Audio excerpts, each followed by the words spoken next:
Hey worship leaders, I missed meeting with you guys last night, but I understand lots of things come up. So we couldn't have you out at the farm, so I thought I'd spend about 5 minutes and bring the farm to you and just recap on a few of the things that I'd love to touch on. And maybe when we get together, I'm hoping to get a date on the calendar now for November for us all to connect with each other. We can go a little bit more in depth on a few of these items.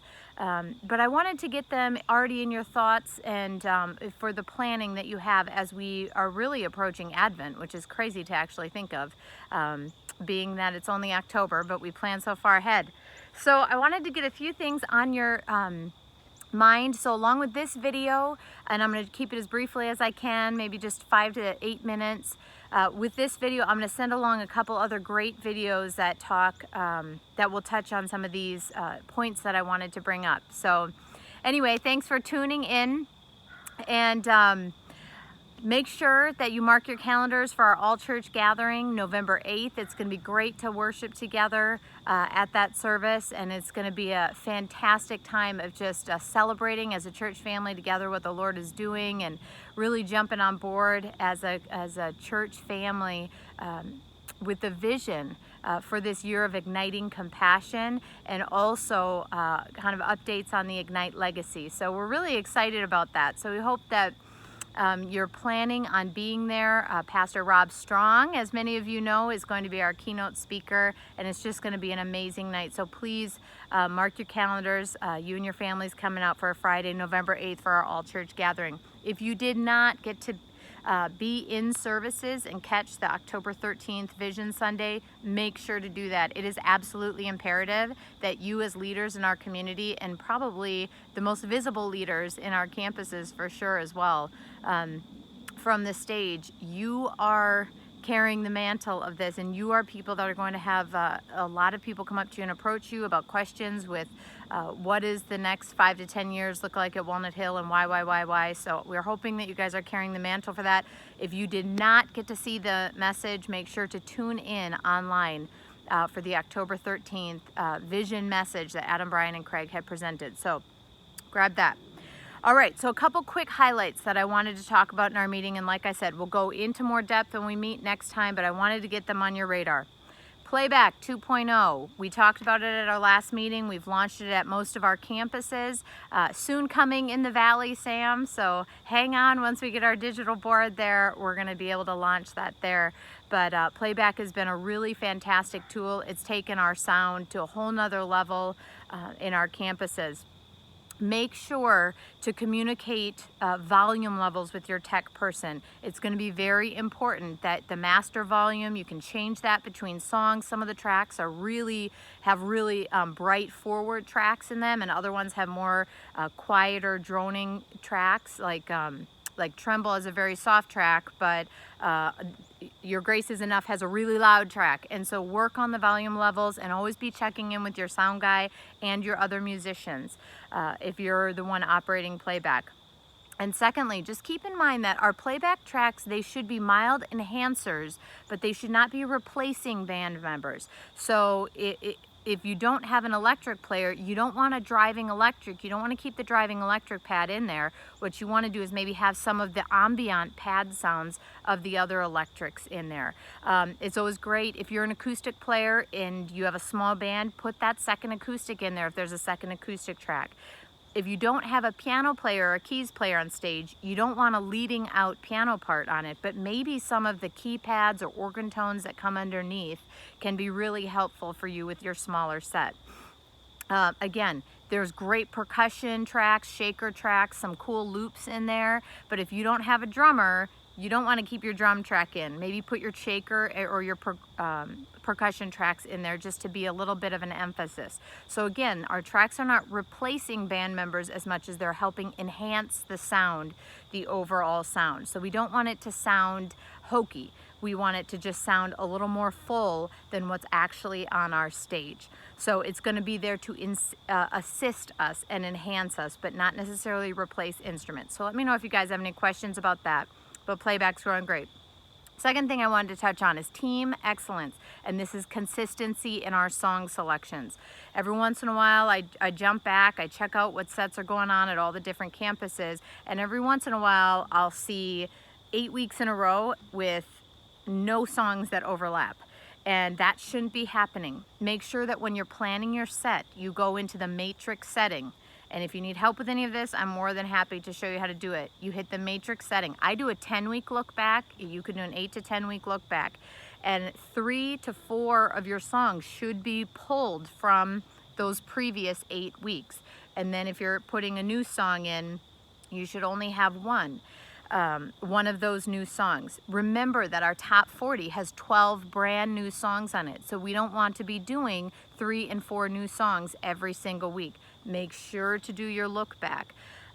Another great way to look at this is you can filter when you're in your songs. You can filter viewing songs by old top 40 lists. That's a great way to do it, to keep some of the songs that we did last year going as well, and then including your new top 40 songs in there. So make sure that our weeks, there's a lot of consistency in our worship. The other thing I notice is sometimes we have songs that we all really love, and so like 7 weeks in a row we're doing the same song.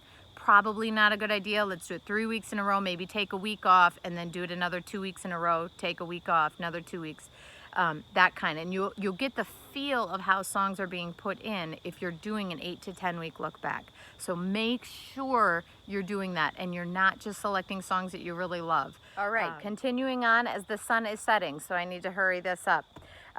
So we're doing our 8 to 10 week look back. Remember that if we're introducing new songs, we want to do them about 3 weeks in a row. Otherwise, people are never going to learn them. Let's not introduce a whole lot of new songs within 1 month. Let's shoot for maybe 1, at most 2 new songs. I'm hearing some people asking like, oh, I want to introduce this other song and I want to introduce this special song. We just released a top 40 with lots of new songs on it, so let's focus on those songs for this season. Maybe come January and February, we're going to be putting some new ones in. I'm also going to be sending out an Advent list with some good Advent songs on it, so we all kind of keep those in front of our eyes as we approach December too. Leaders, remember, you should be the most prepared people at these meetings. You should know the tracks if you're running playback. You should know how to count in songs. You should know how to count in the musicians. You should know how to speak the language of progression, musical progressions. You should be thinking through, you should make sure to have your charts. You should have all your charts noted and documented, and who's going to be playing what and who's going to be singing what. Know how to communicate to your musicians, to your vocalists, all your different band members, and always check in with your sound guy too. Transitions is a big one, and I included a video on transitions. There's 2 videos. One is on musical transitions, which is amazing, and you're probably going to want to send to a couple of your kind of key, real strong band players, our keyboard players, maybe our guitar players in there. But it is a fantastic video to watch. It's about 8 minutes long on how to do really awesome, very intentional musical transitions. So please watch that video. The second video is a little more fun, kind of sit around the table video, but it's about transitioning from music into things like announcements, greeting, welcome. How do we do these transitions? How do we do them well? We want to continue this pursuit of team excellence. So make sure to check those out. And then just a couple real quick things for the last minute or 2 here. Team unity. We need help on our media teams. Media, there's no better person to run media than our worship team members, because they know the music. We can click ahead. We anticipate where the breaks are. We anticipate where the instrumental solos are. So what I'm asking worship leaders is that you communicate to your bands. I would love for some of our vocalists to start rising up and running media. Ask them if they'd be willing to run media once a month or once every 8 weeks in their campus. And really training towards that. It's consistent through all of our campuses, so once you learn, you can run it at any campus, and it's a huge help to help bridge that gap between the platform ministry on the stage and our technology ministry. So I really encourage you, start asking. The personal ask is a big deal. And get your spouses involved, get your kids involved. My kids have been helping set up communion. We're training them for the 8 a.m. worship service at Bethel on how to run media. Get your families involved and see if they'd be interested in learning, because we love to teach them how to run our media. It'd be a great, great thing for our musicians and our families to get involved in. And then team honor. Remember, timeliness and preparation are a big deal. Punctuality is a big deal. Worship leaders, you should be the first ones there. Really welcoming your team and kind of leading the charge of preparation. Get your sets out early enough so that your teams can be preparing. I would encourage you to send out an email to your team with any specifics on how to prepare for certain things, and remind them that they come to rehearsal practiced. That we're not learning the songs at rehearsal, we learn them at home, and then we just bring them together and practice. And include any contact information for getting a hold of you. I always put in my emails, you know, make sure to text me on Wednesdays because I don't check my email. Text me, here's my cell phone. And then if you remember, send out a thank you email. It's all very easy through Planning Center. It's a 2-click thing, and it makes a big difference. And so I'm happy to show any of you guys how to do that if you would like. All right, lastly, Christmas. I did tell you that for Advent, I'll be sending out a song list. They're just recommended songs, some of the songs that we have in our database. If there are some other great songs that are kind of our traditional Christmas songs, we have been hearing, hey, you guys do a lot of new, like modern things for Christmas. We'd love to do some of our traditional songs. If you have any of those, any renditions of them, and we want them charted, just get them to me, send me a link and let me know, and we'll make sure to get those charted. And then this is the big one. December 18th is our deadline. If you are leading worship on the December 22nd, 24th, 29th, or January 5th, any of those 4 times, the 22nd, 24th is Christmas Eve, the 29th, or January 5th, all charts for all those services will be printed on December 18th. So January 5th, look at your schedule. We will have all of our worship leaders scheduled. Whoever's going to be in there, make sure to have your stuff in.